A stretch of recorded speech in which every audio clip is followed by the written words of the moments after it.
We're back with WSJ Lunch Break. I'm Wendy Bounds. The power couple behind The Sopranos has ripped up the script for their Greenwich Village townhouse yet again.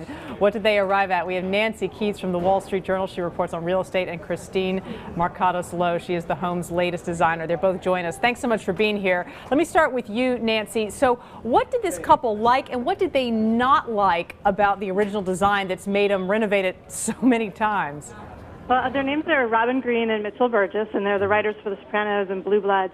And so, like any writer, you never use the first draft. And so they bought the condo, and it was a townhouse in Greenwich Village, and they did a renovation, and then they lived with it for a little bit, and then they did another renovation, and then they realized since they had done the second renovation, they needed to actually renovate the whole house to make it cohesive. All right, and Christine, this is where you come in. Now, you said you wanted to keep this sort of Edith Wharton vibe of the house, but modernize it a bit. Let's start with some of the details, like the fireplace. What did you do there? Sure. Well, there were old Victorian stone fireplaces that weren't particularly attractive. And so what we ended up doing was taking those out, replacing them with federal-style fireplaces, which were more kind of in keeping with the original architecture of the house, but then freshening them and painting them white. The idea being behind the aesthetic being that we were keeping, as I said, the Edith Wharton vibe, the idea of these kind of smaller scaled rooms with very high ceilings, but modernizing it in a way that made sense for how they live. Now, you had a big challenge ahead of you with both the bookshelves and the kitchen. What happened there?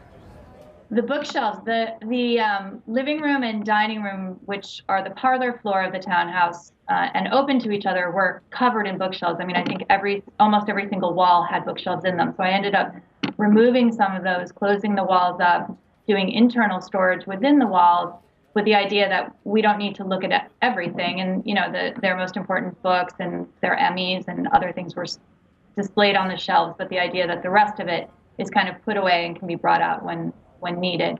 The kitchen similarly was very dark. It had, I think, walnut or cherry cabinets. And so, again, we just went in and freshened everything up and painted it all kind of a creamy white color.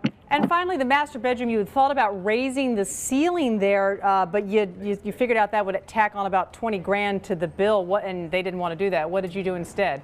That's right. Well, the master bedroom and their office are actually on the garden level, below the ground level. So the ceilings in those houses, typically, the ceiling height is very, very low. So because we couldn't get into the ceiling, again, the idea was what can we do to sort of brighten and make the room feel bigger than it was? And the solution was doing a very large-scale Cole & Son wallpaper on the walls, which gave the room some movement with a kind of a, sort of a large graphic paisley pattern, and also, again, just brighten the space because there's not a lot of natural light. Now, Nancy, after all of this, they want to move. Is that right?